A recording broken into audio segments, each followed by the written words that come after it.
안녕하세요, 악덕입니다.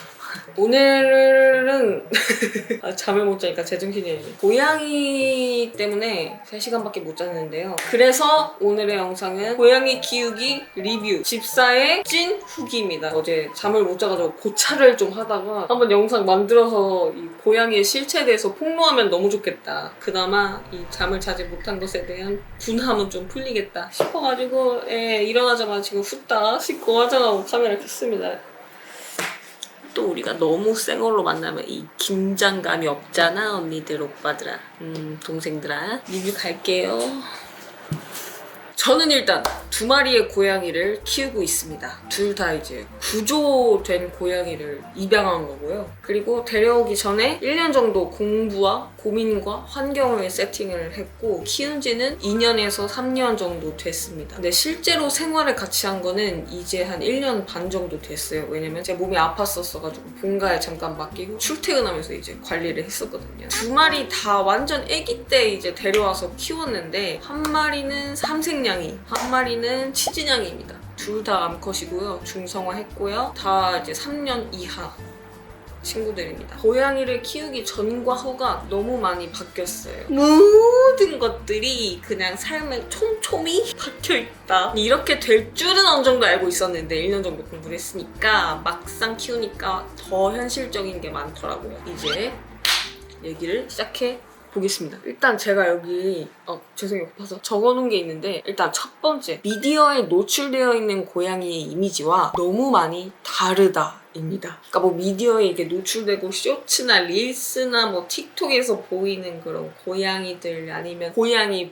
브이로그 이런 거 있잖아요. 그런 거는 왜 우리가 볼 수 있냐면 그 고양이들이 100마리 중에 한두 마리이기 때문에 컨텐츠로서 소비가 되는 거예요. 고양이들이 다 인스타그램 막 셀러브리티 캣츠가 아니잖아요. 그 이유가 뭐냐? 다르거든. 그 고양이들은 타고난 거거든. 사람 친화적이고 애교도 많고 막 꾹꾹이 하고 너무 힐링이 되는 그런 고양이보다 많이 예민하고 섬세해서 손길이 가는데 돌아오는 게 없다. 딱 이거예요. 적어놨어요. 현실 고양이 생각보다 더욱 독립적. 근데 외로움도 꽤 탐. 냄새 개예민함. 고양이 씻기나 물그릇 닦는 것도 무향으로 해야 고양이가 나중에 토를 덜함. 소리에 개예민함. 그냥 나 노트북 이렇게 탁 닫는 소리에 화들짝 놀라서 너무 미안함. 그래서 집에서 거의 맨날 엄마 자는 것처럼 움직이기도 함. 공간에 개예민함. 왜냐? 영역 동물이기 때문에 자기가 안전하다고 판단되는 공간에서만 이들이 행복하게 지낼 수 있어요. 고양이는 화장실이 따로 있어. 물을 너무 싫어해. 응가 냄새가 오죠. 물건 다 부셔버려. 주의해야 할 음식과 식물 종류가 너무 많아. 얘네는 꽃도 안 돼. 그리고 창문을 항상 조심해야 돼. 왜냐? 얘네들이 뚫고 나가거든. 현관문 주의해야 돼. 왜냐? 얘네들 뛰쳐나가거든. 사료를 너무 많이 가려. 새로운 거 사왔더니 안 먹어. 그러면 다른 사람 주고 다시 사료 구해야 돼. 애들은 아파도 티가 안 나. 그래서 병원을 자주 가줘야 돼. 근데 병원비가 그냥 비싸? 좀 많이 비싸. 그래서 돈이 많이 나와. 네, 이 정도로 일단 정리할 수 있겠는데요. 이것이 일단 첫 번째 포인트예요. 이렇게 하소연하니까 좀 마음이 편해지는 것 같아요. 좋아요. 그럼 좀 더 가볼까요? 두 번째는 이제 사실 집사보다는 뭐 청소부 아니면 노동부? 거기에 좀 더 가깝다. 제가 1년 동안 공부하면서 당연히 마음의 준비를 했을 거 아니에요. 1년이면 와 진짜 오래 공부하고 오래 마음을 준비하고 고민을 한 거잖아요. 이 정도만 하면 되겠지. 내가 고양이님을 집에 모시겠다는데 그것까지 감수를 못할까? 했는데 생각한 것보다 훨씬 이제 감수해야 될 게 좀 많다. 일단 저는 화장실을 아침 저녁으로 치우는데 얘네는 화장실이 따로 있다고 했잖아요. 근데 그 안에 모래가 있어요. 모래 종류도 너무 많아. 뭐 두부 모래, 뭐 벤토나이트 다양한 게 있는데 이걸 아침 저녁으로 치워줘야 돼. 얘가 너무 똥이 많으면 그냥 안 싸버려. 그래서 아침 저녁으로 치우는데 애들이 해결을 하고 나올 때 그냥 나오냐? 아니, 화장실에서 몸을 뒹굴면서 모래 샤워를 할 때도 있고, 또 얘네들이 응아하다가 아프거나 이러면은 뛰쳐나와요. 그럼 모래가 뭐야? 바닥에 다 흩날리겠지. 이거를 그 집사들은 사막화라고 해요. 이걸 방지하는 제품들이 있어. 물론 바닥에 이렇게 깔아주거나 뭐 이런 게 있는데 그걸 고양이들이 별로 안 좋아한대요. 그걸 깔아놓으면 애들이 점프해서 거기를 벗어나더라고요. 뛰쳐나와서 더 모래가 튀어버려. 그리고 그걸 깔아놓으면 보면 청소하기가 너무 힘들어. 그래서 아예 주기적으로 바꿀 수 있는 일회용 실내화를 신으면서 지낸다. 그리고 바닥에 있는 모래를 해결해준 저의 진한 청소기가 약 3개가 있었어요. 처음에는 한 10만 원짜리였어. 잘 되네 했는데 점점 갈수록 얘가 흡입력이 너무 약해지는 거야. 배터리도 금방 달고. 그리고 두 번째로 유선 청소기인데 좀 싼 걸로 하자 해서 5만 원짜리로 바꿨어요. 아니 근데 얘도 점점 망가지는 거야. 필터랑 이런 것들이 안에 스크래치가 너무 많이 나서. 그래서 청소기를 저렇게 좋은 친구로 마련을 해서 매일매일 돌리고 있고, 매일매일 청소기 저 2번씩 돌리거든요. 2번씩. 그리고 너무 더럽다 싶으면 3번 돌려요. 이 사막화 현상 때문에 힘든 점이 꽤 있다. 침대에 올라오거나 뭐 소파에 올라가거나 식탁에 올라가거나 이러면 거기에 모래랑 털이 장난이 아니라서 그것도 항상 청소해줘야 되고요. 황사가 이제 집에서 자체적으로 일어나는 거야. 얘네들이 이렇게 만들어주는 거야, 황사를. 그래서 공기청정기가 있거나 환기를 무조건 자주 시켜주고, 그리고 또 얘네들이 햇빛을 너무 좋아해. 그래서 창문을 항상 쫙 열고 그냥 일광욕 하라고 그냥 해주고, 거기에 또 막 얘기 너무 많이 했다. 그런 건 좀 있고요. 또 애들이 물그릇 안에 모래가 들어가 있거나 머리카락이나 뭐 본인들 털이 들어가 있으면 좀 안 먹어요. 고양이들이 원래 물을 잘 안 먹어요. 그래서 물을 하루에 2번에서 3번 정도 갈아줘야 돼요. 그리고 자동 급식기를 쓰지 않으면 일이 너무 많이 늘어나요. 그래서 자동 급식기를 저는 쓰는데 이것도 알람이 너무 많이 와요. 알람이 너무 많이 오는데 끄면은 애들이 밥을 먹었는지 안 먹었는지 모르니까 애들 상태를 알 수가 없는 거야. 제가 뭐라 그랬어요? 얘네들은 아파도 티를 안 낸다 그랬죠. 그러니까 이걸 항시 체크를 해줘야 되는 거야. 그리고 또 뭐예요? 애들 냄새나거나 들어오면 또 밥을 안 먹어. 그래서 매일매일 닦아줘야 돼. 그리고요, 이게 좀 압도적이긴 한데 좀 치명타이긴 해요. 털이 많이 빠져요. 근데 저희 집은 뭐예요? 색깔별로 있잖아, 털이. 하얀색, 검정색, 뭐 주황색, 노란색이랑 베이지색이랑 하얀색이랑 다 있잖아. 하얀 오시건, 검정 오시건, 그냥 다. 저 고양이 키워요. 이렇게 티를 내고 다닐 수 있어요. 그래서 돌돌이를, 원래도 제가 머리카락 때문에 옛날에 머리가 길었었어가지고 돌돌이를 정말 많이 썼는데 그거에 한 2.5배 정도 빨리 쓰고 있다. 그리고 3번째는 진짜 남편이 생긴 느낌. 아니면 애를 이제 낳은 거야, 내가. 가족이 생겼다고 할 수 있겠죠.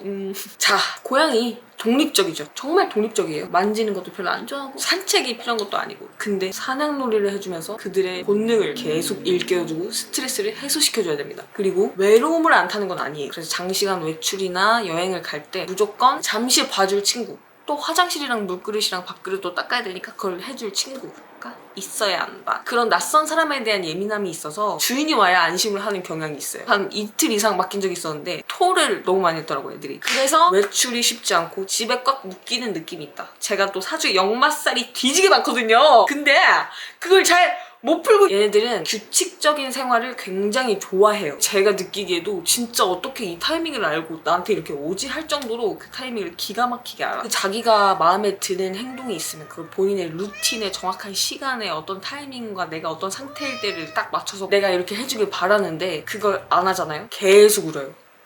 첫째 삼색이는 안 울고 참다가 토해요. 둘째 치즈빵이는 약간 개냥이라서 계속 쫓아다니면서 울어요. 그리고 얘네 둘 다 불만을 표출하는 방식이 집에 있는 물건을 망가뜨리거나 계속 쫓아다니면서 째려봐요. 근데 나도 사람이잖아. 나 MBTI P야. 나 되게 즉흥적이라고. 항상 8시에 사행놀이 하다가 나도 저녁 약속 잡힐 수 있는 거잖아. 근데 저녁 약속 나가기 전에 너 왜 나가? 하는 표정으로 봐요. 한 12시 막 이렇게 들어와. 그러면 토 이렇게 있고 바닥에 모래 준내 많고 공기청정기 개빨갛고 이 원숭이 보이세요? 이거 다 바닥에 널브러져 있고 난리가 난단 말이에요. 그러니까 이런 느낌들에 있어서 마치 남편이 생긴 것 같거나 애를 낳은 느낌이다. 그들은 나한테 이거 해줘 라고 말하진 않지만 티가 너무 많이 난다. 그 다음은 이제 뭐 오늘 있었던 일이죠. 이것 때문에 지금 이 영상을 찍고 있는 건데요. 잠 개 많이 자는데 내가 잘 땐 안 잔다. 이거 진짜 치명타예요. 잠자리 예민하신 분들, 분리되어 있는 공간 없이 주무시는 분들은 진짜 잠 많이 깨실 거예요. 얘네들은 야행성이에요. 그래서 이렇게 낮에 햇빛 있을 때는 햇빛 받으면서 자고 밥 먹고 좀 설렁설렁 돌아다니다가 밤 되면 애들이 갑자기 눈에 번쩍 뜨면서 그냥 우다다다 뛰어다니고 막 이렇게 올려있으면 그냥 다 내려버리고 난리가 난단 말이에요. 근데 그게 언제? 딱 주인이 조용해질 때, 지금 내가 놀 시간이구나. 그래서 저는 분리수면을 해요. 분리수면을 한 지는 한 달 반? 이렇게밖에 안 되는데 초반에는 문 긁고 막 화분 다 쓸어들여 놓고 잠 못 자게 야옹야옹거리고 그래서 지금도 헤드셋을 쓰고 자는데 확실히 그래도 그렇게 하니까 최소 수면 시간이 보장은 돼요. 한 6시간은 잘 수 있다. 그리고 고양이들이 바스락바스락 소리가 나거나 본인이 호기심이 가는 거에 있어서는 진짜 한 3시간 동안 가지고 놀거든요. 그러면 3시간 동안 못 자는 거예요. 그리고 다음 5번째네요. 이것도 좀 많이 힘든 부분인데 얘네들이 필요한 물품이 많아서 집에 제 공간이 없어요. 진짜 이거는 되게 크리티컬하세요. 일단 제가 여기 적어놨는데 뭐라고 적어놨냐, 수직 이동을 하면서 공간을 느끼는 친구들이라 미니멀한 인테리어? 진짜 지랄. 캣폴이나 캣타워가 있어야 되는데 그게 공간 차지를 은근 많이 하고 인테리어에 지대한 영향을 끼친다. 그리고 금액도 싼 거 사면 금방 망가져서 나름 10만원짜리는 사야 1, 2년 쓰는 것 같다. 그리고 얘네들은 스크래처가 필요해요. 스크래처를 벽에다가 대는 것도 있지만 바닥에다 대는 것도 있는데 그게 은근 공간을 좀 차지를 한다. 이게 하나만 필요한 게 아니라 한두 개 정도는 있어야 얘네들이 좀 쓰기 때문에. 그 다음은 이거는 굉장히 선택사항이고 굳이? 라고 생각하실 수 있는데 캣휠이에요. 캣휠. 이게 시끄러워요. 공간 차지도 많이 해요. 비싸요. 그래서 저도 살 때 고민을 많이 하고 지금 후회하고 있긴 한데 애들이 너무 잘 타서 다행이긴 해요. 근데 캣휠 굉장히 공간을 많이 차지한다. 그리고 장난감도 필요해요. 그리고 숨숨집이나 애착 공간이 있어야 돼요. 공간 놀이 뭐 그런 거 필요해요. 우리가 걸어다닐 수 있는 공간은 없는 거야.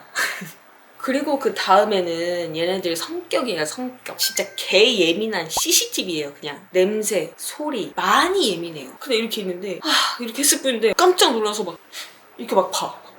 그럼 미안.